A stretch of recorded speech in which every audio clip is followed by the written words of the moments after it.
എത്ര വലിയ ജീർണതയിലേക്കാണ് CPM പോകുന്നത്. ഞാൻ നേരത്തെ തന്നെ പറഞ്ഞിരുന്നു, ഇത്രമാത്രം ജീർണത ബാധിച്ചൊരു പാർട്ടിയായോ CPM. രഹസ്യമായി CPMന്റെ നേതാക്കൾ, മുഖ്യമന്ത്രി ഉൾപ്പെടെയുള്ള ആളുകൾ BJP നേതാക്കന്മാരുമായി ചർച്ച നടത്തുന്നു. എന്നിട്ട് അവർക്കെതിരായിട്ടുള്ള കേസുകൾ ഒത്തുതീർപ്പാക്കാൻ വേണ്ടിയിട്ടുള്ള ശ്രമങ്ങൾ നടത്തുന്നു. അതിനു വേണ്ടിയിട്ട് BJPയെ ജയിപ്പിക്കാം എന്ന് ഒത്താശ ചെയ്യുന്നു. ഇപ്പൊ മുഖ്യമന്ത്രി ചെയ്തത് ഞാൻ ഇന്ന് വീണ്ടും ആവർത്തിച്ചു പറയുകയാണ്. ഞാൻ ഇന്നലെ തന്നെ പറഞ്ഞതാണ്, മാധ്യമങ്ങളത് ആദ്യം ശ്രദ്ധിച്ചില്ല. അതായത് മുഖ്യമന്ത്രി തള്ളിപ്പറഞ്ഞത് പ്രകാശ് ജാവദേക്കറിനെ EP ജയരാജൻ കണ്ടതല്ല, മറിച്ച് മുഖ്യമന്ത്രി തള്ളിപ്പറഞ്ഞത് EP ജയരാജനും നന്ദകുമാറും തമ്മിലുള്ള ബന്ധം മാത്രമാണ്. പ്രകാശ് ജാവദേക്കറെ EP ജയരാജൻ കണ്ടത് മുഖ്യമന്ത്രി ന്യായീകരിക്കുകയായിരുന്നു. കണ്ടാൽ എന്താ കുഴപ്പമെന്ന് ചോദിച്ചു. കണ്ടുകൊണ്ട് ഒരു പ്രശ്നമില്ല, ഞാനും എത്രയോ വട്ടം കണ്ടെന്നാണ്. എന്തിനാണ് EP ജയരാജൻ, LDF കൺവീനർ, കേന്ദ്ര കമ്മിറ്റി അംഗം, കേരളത്തിലെ തെരഞ്ഞെടുപ്പിന്റെ ചുമതലയുള്ള BJPയുടെ പ്രഭാരിയെ കാണേണ്ട ആവശ്യം? എന്ത് ചർച്ച ചെയ്യാനാണ്? ബിസിനസ് ചർച്ച ചെയ്യാണ്. ബിസിനസ് ഡീലാണോ, പൊളിറ്റിക്കൽ ഡീലാണോ, ഇലക്ഷൻ ഡീലാണോ, എന്താണ്? അവർ തമ്മിൽ വല്ല അതിർത്തി തർക്കമുണ്ടോ? അവർ തമ്മിൽ വല്ല ബിസിനസ് ഉണ്ടോ? എന്ത് ഡീലാണ് കണ്ടത്? പറഞ്ഞല്ലോ.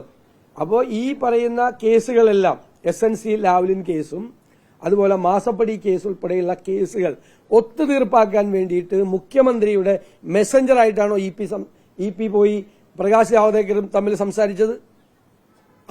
അതുകൊണ്ടാണല്ലോ പ്രകാശ് ജാവദേക്കറിനെ EP ജയരാജൻ കണ്ടത് പിണറായി വിജയൻ തള്ളി പറയുന്നില്ല, അവിടെ ന്യായീകരിക്കുകയാണ്. കണ്ടതുകൊണ്ടൊരു കുഴപ്പമില്ല, അത് അദ്ദേഹത്തിന് വേണ്ടിയിട്ടാണ് പോയത്. എന്നിട്ട് നന്ദകുമാറിന്റെ പ്രശ്നത്തിൽ EP ജയരാജനെ മോശക്കാരനുമാക്കുന്നു. ഇത് രണ്ട് ഇരട്ടത്താപ്പാണ് അദ്ദേഹത്തിൻ്റെത്. ഇരട്ടത്താപ്പാണ് ഇത് മുഴുവനുള്ളത്, ഇത് മുഴുവൻ.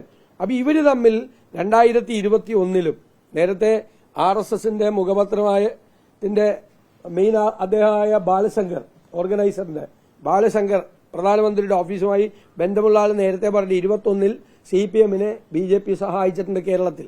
അതുപോലെ അവര് സഹായിക്കാനുള്ള ധാരണയാണ്. 24 തെരഞ്ഞെടുപ്പിലും 26 തെരഞ്ഞെടുപ്പിലും ധാരണയാണ്.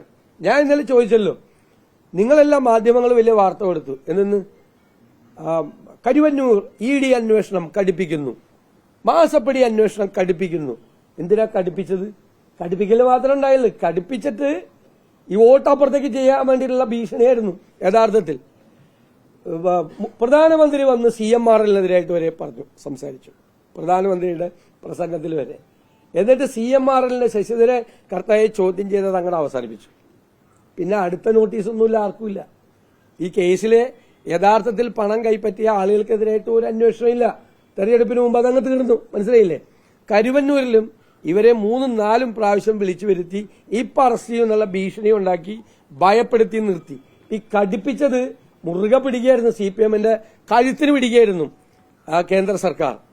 ഈ കേന്ദ്ര ഏജൻസികളെ വെച്ച് CPMന്റെ കഴുത്തിന് പിടിച്ച് ഭീഷണിപ്പെടുത്തുകയായിരുന്നു. മര്യാദയ്ക്ക് അവർ പറയണത് ചെയ്തു കൊടുക്കാൻ വേണ്ടി. അതാണ് ഇവിടെ നടന്നത്. യഥാർത്ഥത്തിൽ ഈ ഇലക്ഷൻ ഡീലായിരുന്നു. ആ ഡീലാണ് ഭീഷണിപ്പെടുത്തിയും സംസാരിച്ചും സെറ്റിൽമെന്റ് നടത്തിയും ഇവർ നടത്തിയത് മുഴുവൻ. അതാണിപ്പോ വ്യക്തമായിരിക്കുന്നത്.